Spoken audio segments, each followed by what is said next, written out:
turifuza kumenya hagaragajwe ko ruswa ishingiye ku gitsina ikigaragara cyane turibaza ese ni imbaraga nkeya zishyirwa mu kuyirwanya ikibazo kiracyari kiye kugira ngo ino ruswa icike irandurwe imbaraga nke nazo zirahari mu buryo ndetse bunagaragara kuko hari igihe haba hari n'ibimenyetso by'uko koko uwo muntu afite bene iyo mikorere ariko ukabona ntacyo bimutwaye ukabona nta ngaruka bimugizeho ukabona nyine ko izo intege nke zirahari. Ikindi kibazo gihari ni ukubona ibimenyetso. Aba bantu bajya mu bintu bene ibyo ruswa bakaruswa ishingiye ku gitsina ni abanyamaheri menshi cyane.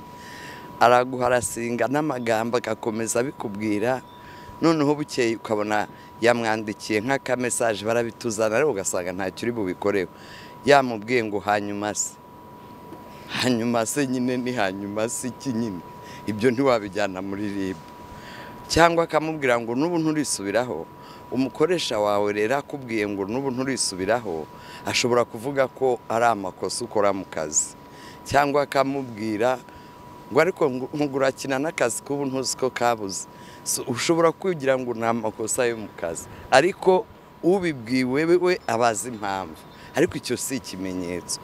Urumva rero ikindi nacyo tutagomba kwirengagiza nuko hari na ba nyir'ubwite abo bagore n'abakobwa nabo bashaka kubifata bashaka nabo gutanga iyo ruswa.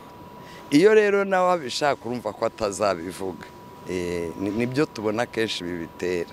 Turacyabona ikibazo cy'abantu bakorerwa iyo ruswa cyangwa bayisabwa ashaka kuyitanga cyangwa se ntabwo kuyitanga akirukana mu kazi imyaka 35 gashira akaba aribwo avuga ati imyaka 5 ishize nakoreye. Nicyo kibazo rero kuko icyo gihe no kubona ibimenyetso byakurushye. Ikindi uwo muntu wenda nta bubasha bakigufiteho ariko waratinze cyane hagati muri iyo myaka afite n'abandi benshi yayikoreye. Erega kenshi icyo abantu bagomba no kubirwanyiriza no kugira ngo barengere abandi.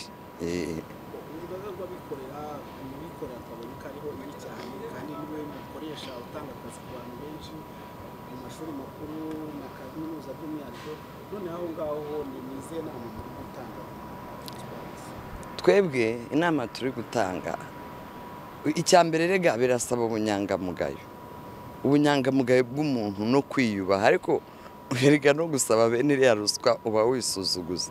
Uzi uko birangira wa undi wari umukoresha wawe ari wowe ubaye umukozi we akakurusha ingufu aho hantu kandi witwa kumuyobora. Ariko n'ikindi ngira ngo leta ikwiye gushyiriraho na private sector amategeko. Aya mategeko agenga gutanga akazi gutanga amasoko kugira gute leta ikwiye gushyiraho amategeko kuko private sector buriya ni igihugu mu kindi arigenga ni imari ye akoresha nyine arakazi washaka ariko n'abaturage n'aba leta igomba kubareberera ntibarekurire buri wese ngo abakoze uko ashaka. Turi kuvuga ku bakobwa kuko niwo mubare munini cyane twabonye ariko no ku bahungu birahari. Icyakora impamvu y'irumvikana gituma abahungu ari bake cyane ibyo ngibyo kenshi bikorerwa n'umuntu ugufiteho ububasha ukuyobora. Kenshi rero wenda usibye uko biriho bihinduka wenda ubundi bushakashatsi bwazatwereka ibindi ariko kenshi usanga abayobozi ari abantu bakuru abagore bari bakuru biyubashye batakigendera muri utwo tuntu turi cheap tunagayitse. Kubw'ibyo rero nicyo gituma twibaza kusanga ari bo bakeya ariko twaranabibonye no mu bundi bushakashatsi buriya muri kamere y'abagore si uko ari abamarayika kurusha abandi si uko ari abatagatifu ariko burya umugore wese atinya gereza arayitinya kuko bavuga kugufunga ugatekereza abantu ugatekereza urugo ugatekereza bikaba nk'impamvu igufasha gukumira. Mu gihe umugabo byari byo byose aravuga ati niba namfunga ariko umugore azabisigaramo kandi abihagararemo neza.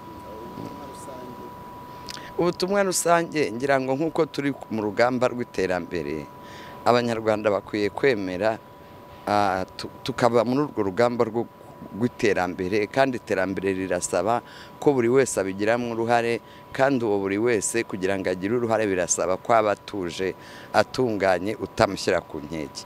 Ikindi abantu bakwiye kugaruka ku muco w'ubunyangamugayo, ukamenya ko kujya muri bene ibyo bikorwa mu by'ukuri nawe ubwawe biragusuzuguza. Umuntu wese rero agaharanira ko tuba mu muryango nyarwanda nyine utarimo akajagari. ubushakashatsi bwinshi kuri ruswa iyo mwayishyira ku ruhe rwego ugereranyije n'iziri mu Rwanda?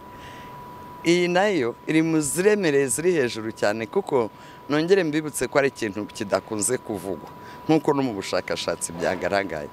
Niba turinda tubona imibare ingana kuri iyi, nushaka uyikube 5 ugereranije n'abataba babivuze, ubwo rero iri hejuru pe, kuko abenshi rega baranabikubwira, aba bana bakora mu mahoteli, abanyeshuri muri za kaminuza cyane cyane, noneho na leta rero yayihaye icyuho kubera ko yafashe ihubuza abanyeshuri aho bari bafite amacumbi ariho Huye, ibazana hano i Kigali, ugasanga abana bapanze amazu, ugasanga abana bakajya mu bibazo bibe exposa nyine. None se nubona umuntu ushaka kubwira ati genza kwishyurira inzu, ntaba yagushoboye se? Kandi barahari. Ni ukuvuga rero ngira ngo hari n'ibyemezo bimwe leta ifata nabyo bitanga icyuho. bari barakoze muri 17 ubu bari baraciza agatoki. Ntaho bitaniye rero no kurwanya corruption iyo ari yo yose. Ikibazo kigaragara hano gusa no abantu badakunda kuvuga cyane ruswa ishingiye ku gitsina kandi hari icyo kibazo, naho ubundi inzego zirwanya corruption zirabizi, twese turakizi, kandi imirimo dukora dusanzwe tubikora nk'uko dusanzwe ihohoterwa. Ukuri ntabwo navuga ngo ni bishya, ahubwo icyo tugiye kuganira mu kanya kijyanye n'ingamba twakora hamwe twese, kugira ngo icyo gifite imbaraga cyane kurusha. Naho ubundi ibyo twavuzira kuba kurusha abatatu bakoze budafite akamaro, ni byiza ko nyuma y'ibyo bari barakoze muri 17 bongera bakareba ko ibintu aho bigeze, kugira ngo uburyo tugiye kuganira twibaza kuko muri 17 twari twarabonye ibibazo, ahubwo noneho kuba bigihari muri 22 icyo dukwiriye kwibaza aho tutashyize imbaraga ni hehe.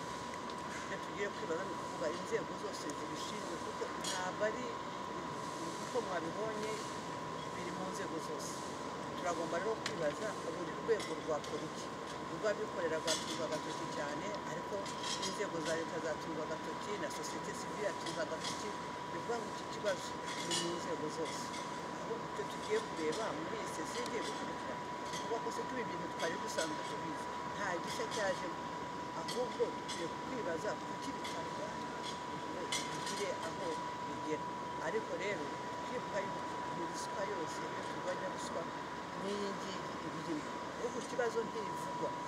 Twumva batanze amafaranga, twumva batanze amasambu, twumva bakoze ibintu byinshi, ariko ntabwo no mu makuru ntitubyumva cyane bihagije, kubera iki? Kuko byagaragaye mu bushakashatsi abantu ntabwo babikora. Icyo ni cyo kibazo tugomba kuvuga ngo ibi bintu biragera gute ku nzego zibishinzwe, kuko bigomba kuhagera, bikahagerera n'igihe kugira ngo bishobore gukurikirwa. Kuko niba uzanye ikibazo ukikazana imaze imyaka 5 waravuye ku kazi uhunga ikibazo nka kiriya, urumva kugira ngo inzego zizabikurikirane biragorana. Aha rero tugiye kujya ingamba, tugiye kubyumva birushijeho, kubera ko kariya ni akantu gatoya k'ubushakashatsi batweretse, ariko ubu ngubu ngira ngo tugiye kumva amajwi menshi adusobanurira neza ese kuki umuntu abimarana imyaka 5, kuki umuntu abiryamana bakazarinda bamwirukana, kuko bajya kukwirukana byaramaze igihe bagushakaho iyo ruswa, ukayitanga cyangwa ntuyitange.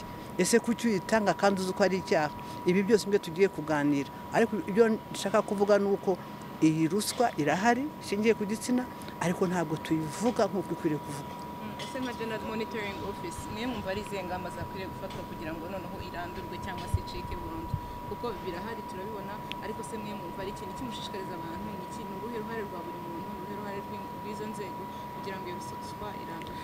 Icya mbere tugomba kumvikanaho nuko ruswa iyo ari yo yose n'iyi ishingiye ku gitsina abayisaba bazakomeza bayisabe igihe abayitanga nabo bemera kuyitanga. Ikintu cya mbere tugomba gukora ni ukubanza kwimpawuringa uriya uyitanga kugira ngo yo kuyitanga abe yashobora gustandinga, abe yashobora guhagarara yangi. Ariko nanone rero hariho izindi mpamvu zituma uwo muntu uzitanga nawe yemera. Twabonye ko muri high learning institution mu mashuri ya kaminuza ariho biri hejuru muri public sector. Ni ukuvuga ngo niba umunyeshuri atifitiye imbaraga muri zo kugira ngo yige ashobore gutsinda, icyo gihe nta mpamvu atazayitanga kubera ko n'ubundi asanzwe afite imbaraga nyazo kugira ngo yige. Ni ukuvuga hangariya turagomba kuhashyira imbaraga nyinshi cyane, ariko ntidutegereze ko umwana abanza akagera muri kaminuza akabona guhura na biriya bibazo. Ahubwo tumufate hakiri kare agitangira umwaka wa mbere wa kabiri wa gatatu, tumwubakemo values. Gutanga ruswa cyangwa kuyisaba ni lack of values. Mbere yo kwicana n'andi mategeko, it is a lack of values. Ni ukuba udafite values muri wowe, ari uyitanga ari n'uyihabwa. Tubanze tubyubakemo aba bana bacu kugira ngo amenye yuko agomba gukorera amanota ye, agomba gukora agasara ku murimo, atagombye kubinyuza muri ibyo ngibyo kuko amaherezo yabyo bimupfira ubusa. Kugira ngo mwabibonye mu bushakashatsi bakarukanye. Icya kabiri nuko inzego zikora ubugenzuzi turimo natwe tugomba gukaza ubugenzuzi kugira ngo keze zitugezeho zo guhera hagati ngo habuze ibimenyetso, ahubwo dukurikirane turebe muri iyo company, muri iyo institution, ese ubundi mezire zihari, ingamba zihari zikumira n'izihe. Dukumire kuko ibihano hari igihe bidashoboka, ariko dushobora gukumira. Turebe muri izo nzego z'ubugenzuzi zirimo iz'umutekano, zirimo izindi zose leta, kuko leta zero tolerance yo iranditse irahari, amategeko arahari, inzego zirahari. Ntabwo twavuga ngo leta ntikora ibishoboka byose, ariko ntabwo ushobora kugira ngo ugire icyo ugeraho niba wa wundi ubikorerwa nawe yicecekeye akemera akabikorerwa. Ni ukuvuga rero iki kintu turagomba kugihagurukira nk'inzego zishinzwe ubugenzuzi, twese inzego zishinzwe ubutabera, kugira ngo kezi ibonetse ijye igezwaho igomba kugezwa, kugira ngo yo kuza kuvuga ngo nta bimenyetso, kandi koko wenda kenshi bakunda kuvuga ngo hari umwotsi nta muntu wacanye mu muriro hariya. Ibiro ni icyo tugomba gukurikiraho. Icya gatatu ngira ngo turagira ngo dushishikarize abayikorerwa bose yo kugira ngo batinyuke baripotinge. Niba ataripotinga bagategereza ubushakashatsi buza buri myaka 5, urumva nanone tuzasanga none nyuma y'imyaka 5 ikurikira nta cyahindutse. Kandi biriya nkuko mubireba ni bike cyane. Umuntu utinyuka agahagarara akavuga ati giye narabikorewe, hari ushobora kuvugisha ukuri ariko ashobora no kubeshya. Urumva aho ngaho naho byabunebwe bagiye berekana nk'umuntu akaba ari umunebwe ku kazi, bamwirukana ati bansabye ruswa y'igitsina, cyangwa se koko akaba ari umunebwe akayemera kubera ko adashobora gukora performance bamusaba. Ibyo byose birashoboka, ariko ngira ngo tugiye kubiganiraho byimbitse nk'inzego zikora ubugenzuzi kugira ngo turebe ukuntu twakurikirana iki kibazo birenze. Ubu bushakashatsi bwakorewe mu bigo bya leta, ibyigenga ndetse na societe civile. Mu babajijwe bose 79.70% bagaragaje ko iruswa ishingiye ku gitsina ibaho. Bimwe mu byagaragajwe bitiza umurindi iruswa nuko hari abatinya kuvuga ko bayisabwe, hari ababura ibimenyetso bityo ntibatanga amakuru, abumva ko ntacyo babihinduraho, abatazi aho batanga amakuru mu gihe bahuye n'iyi ruswa, yewe ngo hari n'ababifata nk'ibisanzwe. Madame Ingabire Marie Makire uyobora uyu muryango yagaragaje ko imibare iri hejuru ugereranyije n'ibyasohotse mu bushakashatsi, kuko ngo benshi batabivuga. Iyi nayo iri mu ziremereye ziri hejuru cyane, kuko nongere mbibutse ko ari ikintu kidakunze kuvugwa nkuko no mu bushakashatsi byagaragaye. Niba turinda tubona imibare ingana kuri nushaka kuyikube 5 ugereranije n'abataba babivuze, ubwo rero iri hejuru pe, kuko abenshi rega baranabikubwira. Aba bana bakora mu mahoteli, abanyeshuri muri za kaminuza cyane cyane, noneho na leta rero yayihaye icyuho kubera ko yafashe ihubuza abanyeshuri aho bari bafite amacumbi ariho Huye, ibazana hano i Kigali, ugasanga abana bapanze amazu, ugasanga abana bakajya mu bibazo bibe expose nyine. None se nubona umuntu ushaka kubwira ati genza kwishyurira inzu ntaba yagushoboye se kandi barahari.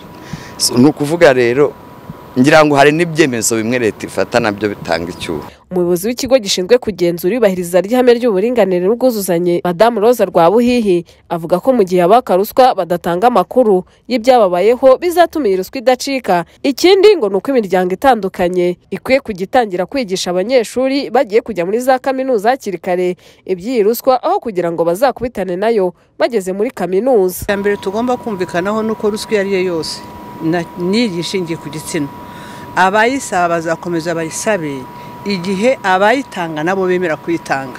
Ikintu cya mbere tugomba gukora ni ukubanza kwimpawuringa uriya uyitanga kugira ngo yo kuyitanga abe yashobora gusitandinga, abe yashobora guhagarara yangi.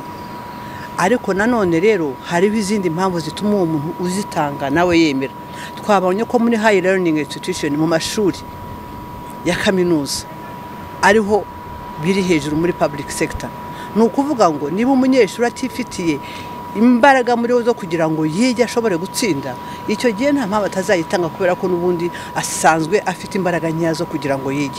Ni ukuvuga hangariya turagomba kuhashyira imbaraga nyinshi cyane, ariko ntidutegereze ko umwana abanza akagera muri kaminuza akabona guhura na biriya bibazo, ahubwo tumufate hakiri kare agitangira umwaka wa mbere wa kabiri wa gatatu, tumwubakemo values.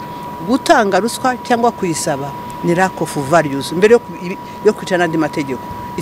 Ubushakashatsi bwagaragajwe n'umuryango urwanya ruswa n'akarengane mu Rwanda bavuze ko mu bikora ariho hanuma ruswa cyane ku rugero rwa 52.7%. Mu mashuri iyi ruswa igeze ku rugero rwa 42.6%, mu gihe mu nzego z'ibanze biri kugera rwa 37.20%. Iyi raporo igaragaza ko hatavugwa ruswa cyane ari mu nzego z'imiryango itegamiye kuri leta ndetse no mu nteko ishinga amategeko.